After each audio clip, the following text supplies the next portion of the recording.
When I left school, I actually, rather than coming to university, I moved to London and started doing work. I worked in a record label, various charities and things like that. And this kind of really allowed me to develop a lot of confidence in myself, and also in my sort of recognise other skills that I wasn't aware that I had. And sort of through this period, I did various things that I thought I might want to do, like charity work, and eventually came to the realisation I wanted to go to university. So I decided to come to Surrey to do a psychology degree. And I came to do psychology because I thought I wanted to be a clinical psychologist. So I was going to do my 4 years and then go on to clinical training. When I came to university, because I guess I'd worked beforehand, I knew that I didn't want to come here and just do my course. I knew I wanted to get a real kind of higher education experience and see what other opportunities there were for me to continue to develop my CV.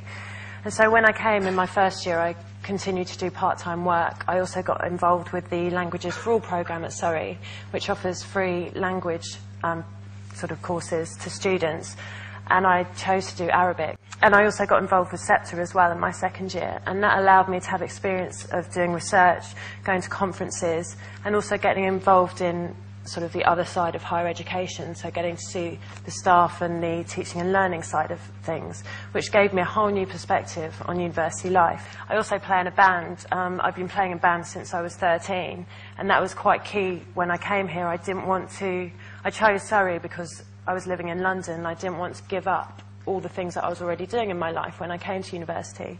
So I've continued to play in bands. I also had a camper van, so I learned a bit of mechanics.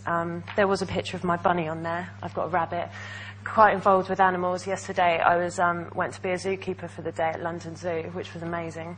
I've also done quite a lot of travelling, and that's really important to me because it's allowed me to kind of be exposed to other cultures, and the places I've travelled have been quite bizarre, and it's kind of really taught me how to think on my feet, how to engage in foreign situations, and how to interact with other cultures and become really interested, which has allowed me to come to Surrey, which is we've got quite an international student body here, and that was one of the reasons I chose it. And there's some really good cultural programs that I've been involved in here, and it's kind of added to the reasons that I've done travelling and sort of contributed to why I would like to continue to travel. So I guess, you know, I've continued to do a lot of things that I was doing before when I came to university. You know, I've continued to do part-time work, learning languages, charity work, conferences, travel, all these things which I think are really important, because not only for me do they balance out kind of the intellectual academic work, but they're the things that really I have a passion for. And I find that when I continue to do things I'm interested in, it kind of gives me more motivation and more passion to engage in my academic programme. And it's also allowed me to meet a whole load of people that I wouldn't have met otherwise. And that's kind of opened up my eyes to a whole other areas of the university and other interests and things that are available to people. When I came to university, I wanted to do my clinical psychology sort of after my degree. And then through my extracurricular activities, I've actually realised throughout the course of my 4 years that clinical psychology probably isn't for me.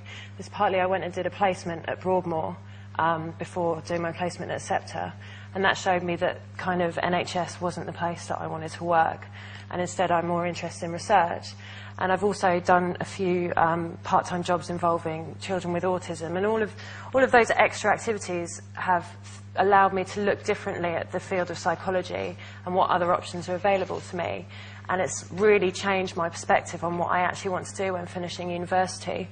And I deferred my final year and went and did a music technology course in London, and that actually led into me deciding what I was going to do for my dissertation, which was a dissertation on music evoked emotions. And through that process, I was invited to apply for funding, and I've applied for a PhD funding, which I've been accepted for. So it's kind of, I guess what I'm trying to say is that my experiences outside of my academic programme have helped me understand what I'm good at, what I enjoy doing, and help me decide what I want to do with my future rather than my academic programme.